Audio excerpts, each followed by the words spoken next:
Bienvenida. Hoy vamos a analizar una idea que, la verdad, choca frontalmente con el espíritu de nuestra época: la fe vivida en comunidad. Totalmente. Todo a nuestro alrededor nos empuja a pensar en el crecimiento personal, en la espiritualidad, como algo íntimo, privado, mi viaje, mis reglas. Sí, el creyente solitario. Exacto. Pero los materiales que tenemos sobre la mesa plantean una pregunta casi subversiva. ¿Y si esa idea es un invento moderno? ¿Y si estar conectados no es un extra, sino el ecosistema diseñado para que la fe respire y crezca? Es una pregunta potentísima, porque va a la raíz de cómo entendemos la espiritualidad. Lo que vamos a explorar hoy no es un simple panfleto sobre las bondades de la amistad. ¿No es un libro de autoayuda? Para nada. Es un argumento muy estructurado que defiende que la comunidad de fe es un pilar insustituible, no un club social. Vale. Vamos a meternos en la lógica que hay detrás, las funciones prácticas que cumple y, muy importante, los riesgos que se corren al ignorarla. La premisa de fondo es radical. Desde esta perspectiva, una fe en solitario es en sí misma una contradicción. De acuerdo, pues vamos a desgranar esto. Me interesa mucho ver cómo se sostiene ese argumento. Pues vamos a ello. Empezaremos por el concepto del diseño original, la idea de que fuimos creados para pertenecer. Luego pasaremos a una metáfora que me parece fascinante, la del cuerpo. La del cuerpo es clave, sí. Donde cada pieza es crucial. Y terminaremos con algo muy aterrizado, pasos concretos para quien busque integrarse o quizás reconciliarse con la idea de comunidad. La idea que parece flotar sobre todo es que la fe, por muy personal que empiece, solo madura de verdad en un entorno de familia espiritual. Esa es la tesis central. El punto de partida es fuerte. Se argumenta que la idea de un cristianismo individualista es, una anomalía histórica. Sí. Que las metáforas centrales que se usan desde el principio son siempre colectivas.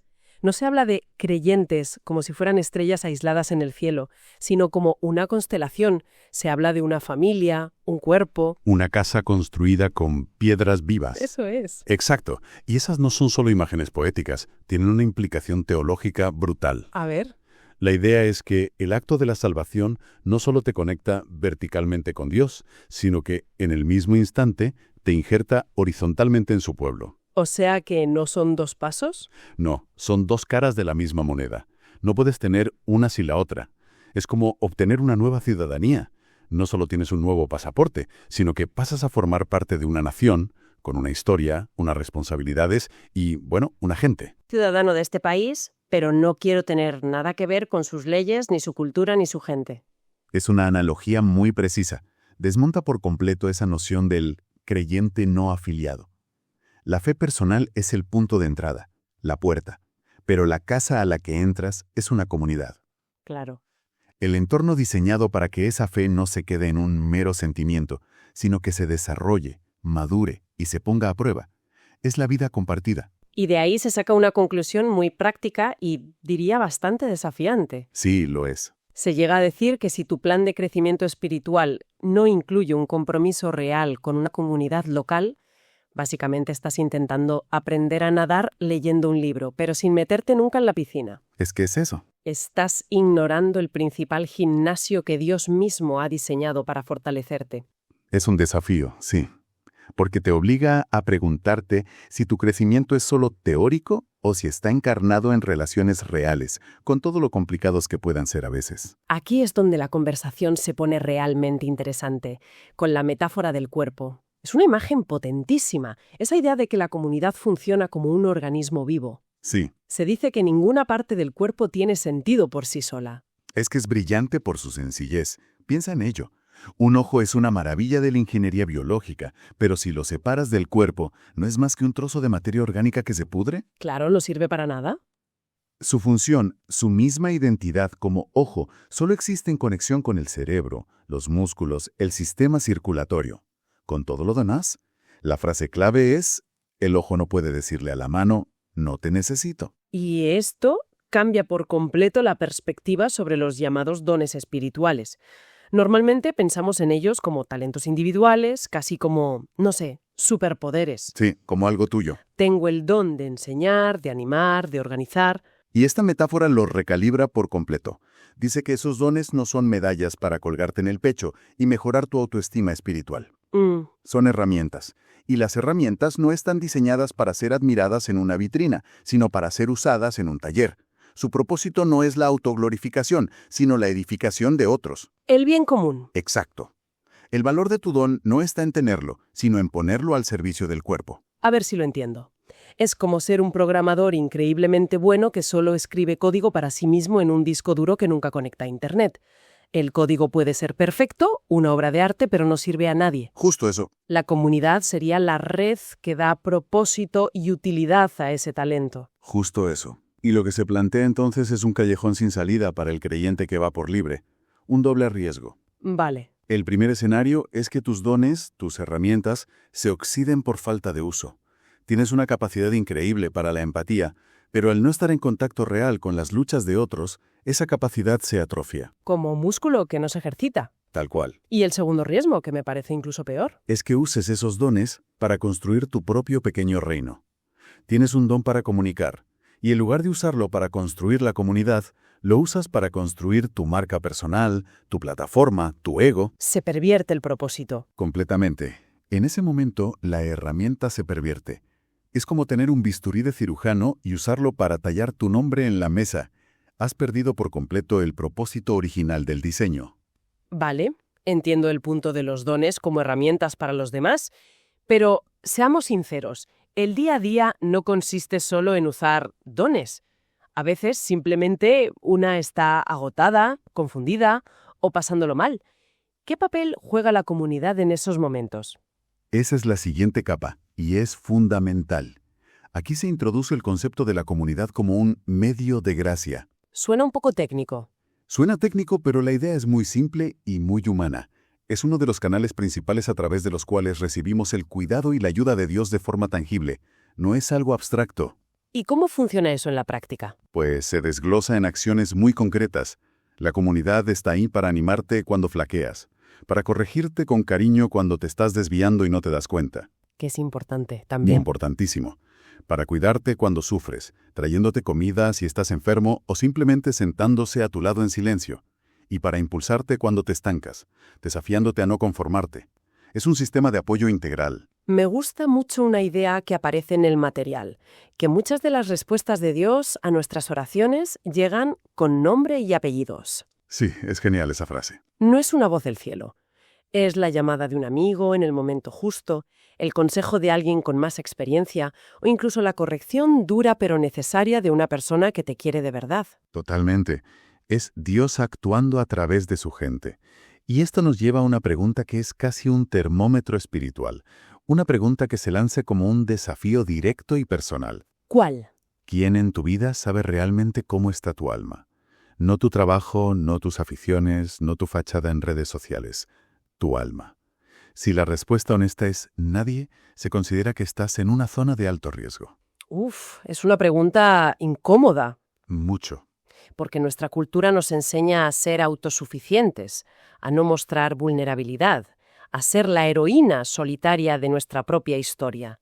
Y esta idea lo dinamita todo. Exacto.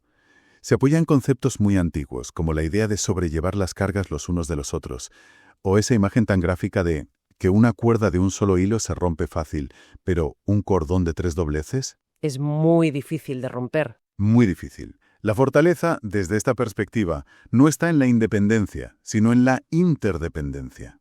Hablemos claro. Todo esto suena muy bien, muy ideal. Una comunidad que te apoya, te anima, te cuida. Sí. Pero la realidad para muchísima gente es que la experiencia ha sido justo lo contrario. Han encontrado juicio, control, hipocresía. No es comprensible que alguien diga, gracias, pero prefiero mi fe en solitario antes que volver a pasar por eso. Es total y absolutamente comprensible. Y sería una negligencia no abordar esa objeción. El dolor que muchas personas han sufrido en comunidades tóxicas es real y no debe minimizarse. Para nada. De hecho, más adelante se dan claves para identificar esas banderas rojas.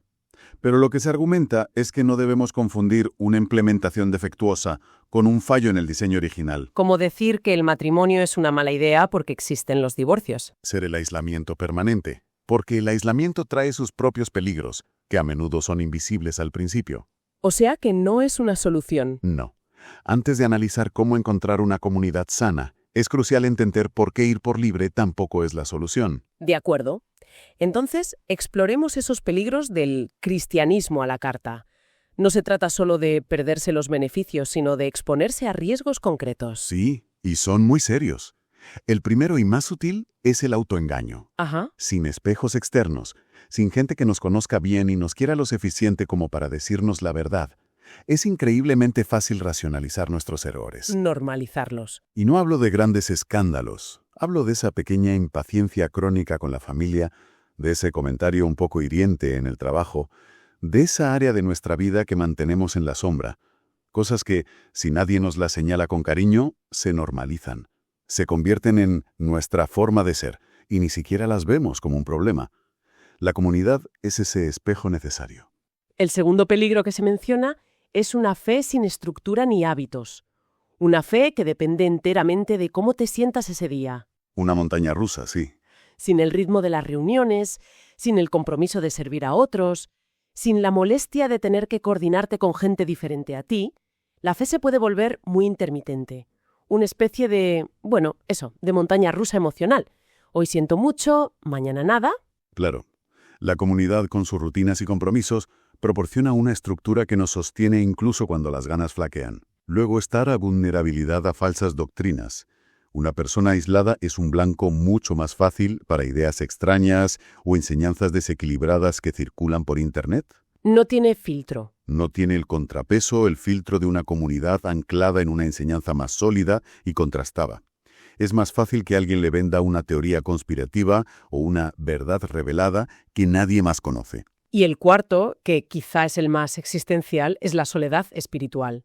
Ese es duro. Que se puede sentir incluso estando rodeada de gente en el trabajo o en eventos sociales.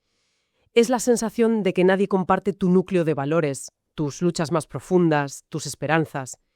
Y esa soledad, que puede ser manejable en los buenos tiempos, en las crisis se vuelve aplastante. Se vuelve aplastante. Una enfermedad, la pérdida de un ser querido, un fracaso profesional. Ahí es cuando el aislamiento pasa una factura altísima. Por eso la conclusión de esta sección es una frase que le da la vuelta a la narrativa romántica del ermitaño. ¿Se dice que estar solo no te hace más espiritual? Sí, no. Normalmente te hace más frágil. Vale, el argumento está claro. El diseño es comunitario, los beneficios son reales y los peligros del aislamiento también. Pero volvemos a la pregunta clave. ¿Cómo se hace? La pregunta del millón.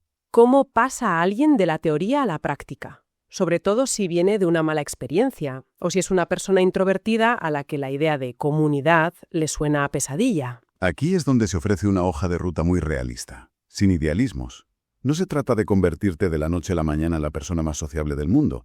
El primer paso es simple, pero fundamental. Un compromiso constante de congregarse. De estar. De estar ahí físicamente. No cuando te apetezca, sino como una disciplina. Es la base de todo. Y una vez que estás ahí, porque presentarse es solo el principio, ¿cuál es el siguiente paso para no ser una mera espectadora en la grada? El enfoque cambia de ir a reuniones a conectar con personas. Es un matiz crucial. Y se sugiere empezar poco a poco. Sin agobios. Exacto. No tienes que hacerte amigo de todo el mundo. Empieza por una persona. Preséntate. Haz una pregunta. Busca conversaciones reales, no charlas de ascensor. A partir de ahí, la recomendación es buscar un grupo más pequeño dentro de la comunidad más grande. Claro. Es ahí, en los grupos pequeños, donde las relaciones pueden profundizar y se pasa del saludo cordial a compartir la vida de verdad. Me parece interesante el siguiente punto. Encontrar un área de servicio que sea sostenible. A menudo parece que hay que apuntarse a todo y el resultado es el agotamiento. Totalmente. Por eso se propone un marco muy útil para encontrar tu sitio, basado en 3 ejes. Primero, el corazón. ¿Qué causas o personas te mueven? ¿Qué te apasiona? Lo que te importa de verdad. Segundo, la habilidad. ¿Qué sabes hacer bien? ¿Cuál es tu herramienta? Y tercero, la disponibilidad. Siendo realista con tu trabajo, tu familia y tu energía, ¿cuánto tiempo puedes dedicar de forma constante sin quemarte? El equilibrio. El punto de encuentro de esas 3 áreas suele ser tu lugar ideal de servicio. No se trata de rellenar un hueco en un organigrama, sino de que un miembro del cuerpo encuentre su función natural, donde sea más efectivo y lo disfrute más. Y se añade una advertencia muy seria. Los dones, la habilidad, deben estar siempre sometidos al carácter. Se usa una frase muy directa: dones sin carácter hacen daño. Es un punto crítico. Una persona muy talentosa pero arrogante, controladora o que no rinde cuentas a nadie puede causar estragos en una comunidad. Es un peligro. El carácter es el sistema de seguridad de los dones. Por eso el liderazgo sano y la rendición de cuentas son tan importantes. Lo que nos lleva a la pregunta del millón, para quien ha sido herida. ¿Cómo distingo una comunidad sana de una tóxica? ¿Cuáles son las banderas rojas? La guía que se ofrece es clara. Una comunidad sana estará centrada en Jesús y en la Biblia, no en la personalidad de un líder. Mostrará un amor práctico, que se ve en cómo la gente se cuida, no solo en discursos bonitos. Hechos, no palabras. Y tendrá un liderazgo humilde, accesible y que rinde cuentas. Las banderas rojas son lo contrario. Manipulación emocional, un alto nivel de control sobre la vida de la gente, abuso de poder y un liderazgo intocable que no admite preguntas ni corrección. Vale. Y se insiste en algo. Si has salido de un lugar así, date tiempo para sanar. Pero no conviertas el aislamiento en tu destino final. La respuesta a una comida en mal estado no es dejar de comer para siempre. Exacto. Muy bien, pues creo que hemos hecho un recorrido bastante completo. Desde el porqué teológico, esa idea de que estamos diseñadas para pertenecer, Sí. pasando por los beneficios prácticos y los peligros del aislamiento, hasta llegar al cómo aterrizado de la integración. Si tuviera que quedarme con una idea de todo lo que hemos hablado sería que la fe no es un deporte para espectadores, que uno consume desde el sofá, Me gusta esa imagen. sino una participación activa en un organismo vivo, donde recibes y das constantemente. Has dado en el clavo. De hecho, la reflexión final que se propone va justo en esa dirección y creo que es la mejor manera de cerrar. A ver, nos deja con una pregunta para que cada uno se la lleve a casa. Y la pregunta es esta. Cuando pienso en la comunidad, me acerco a ella como un consumidor, con una lista mental de lo que necesito y espero recibir. En plan, ¿qué hay aquí para mí? Eso es. Mi mentalidad es esa. O por el contrario, me acerco como un miembro vivo de un cuerpo, preguntándome, ¿dónde está mi sitio? ¿Qué puedo aportar yo para que este cuerpo esté más sano y fuerte? El cambio de mentalidad. Ese cambio, de ser un consumidor a ser un participante activo, un contribuyente. Parece que ahí está el corazón de toda esta cuestión. Muchísimas gracias por acompañarnos hoy. Nos vemos en el próximo episodio. Gracias, hasta pronto.